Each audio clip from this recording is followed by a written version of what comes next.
we can't admit that the planet's health is a part of our health. We are a part of the planet. And so I wanted to speak to a little bit about the environmental impacts of eating meat, of our diet, of the land usage that it has, because it is part of our health. To say that it's not would be to exclude yourself from nature, which is not a healthy perspective to begin with. So I just want to open it up for you as well, and you share in your book as well. So a lot of numbers that are really eye-opening, and that's really inspiring as well, that we should be able to find alignment.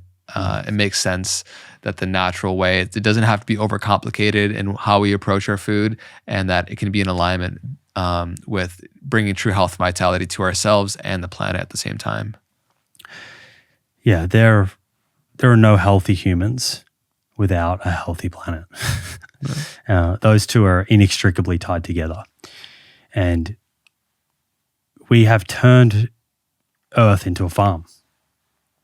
And with that has come great deforestation, destruction, loss of biodiversity. We're using incredible amounts of water, and we're emitting a lot of greenhouse gases that are contributing. They're not the only contributor, but they are contributing significantly to the warming of the planet and the changing of the climate, which first and foremost is going to affect people who are in developing countries and are contributing less to this problem, which is, just unfair.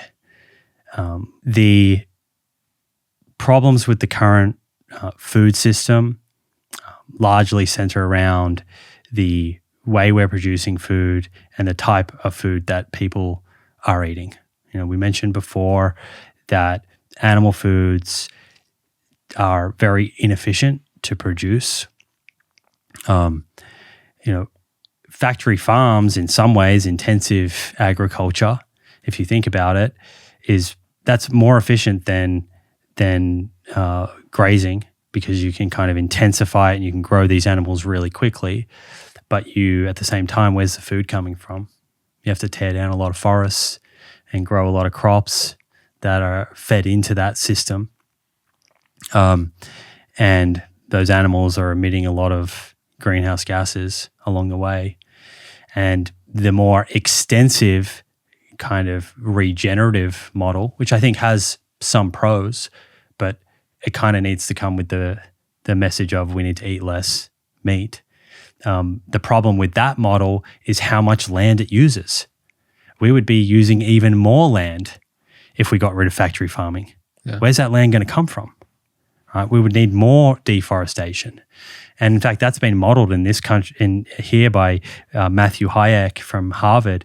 He looked at, if you were to get rid of conventional beef and just have it as all grazing, what does that mean? And it means 270 times more land.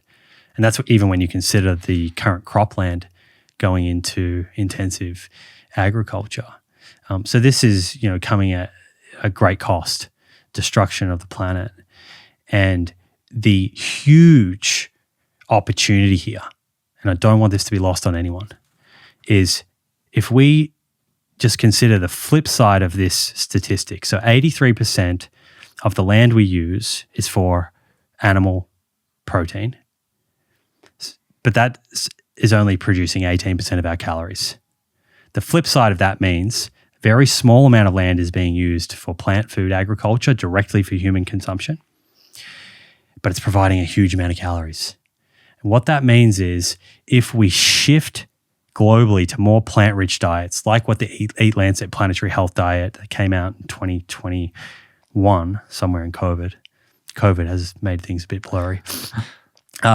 If we shift towards that dietary pattern, then we free up an enormous amount of land that can be rewilded, reforested, restored, which we know is absolutely the best way to bring back biodiversity, to sequester carbon.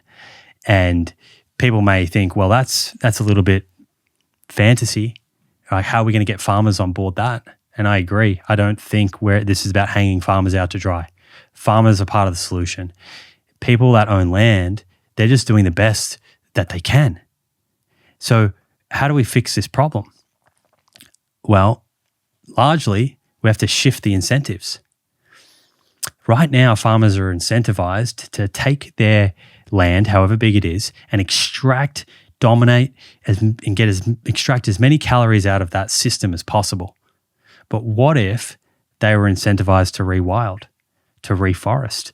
What if them increasing biodiversity and sequestering carbon, they were being paid for? Well, now all of a sudden, many of these farmers who do care about the environment are going to start making different decisions. So I'm hopeful that that conversation is starting to happen now. I think that's the future that we're looking at. It is a regenerative model. Regenerative doesn't automatically mean regenerative beef. I think people have conflated those two.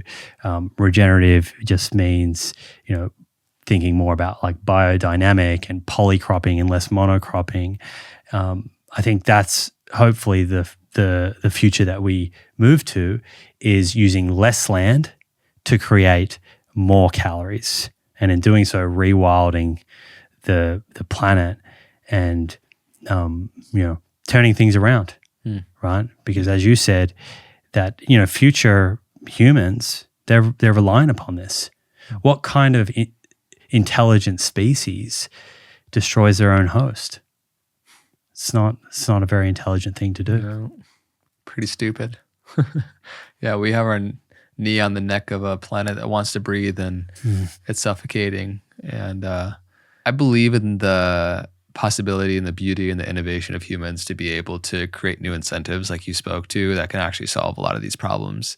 But it's like we can feel that the planet is on this huge dystopic trajectory when we see how we as a species are operating, of almost 8 billion whatever people, but it's made up of individuals. And so for whoever's listening to this podcast right now, I think we shared a beautiful invitation of how we can all be a part of the change. And a reminder that sometimes this leads to division, farmers versus people with new ideas, but we have a shared goal.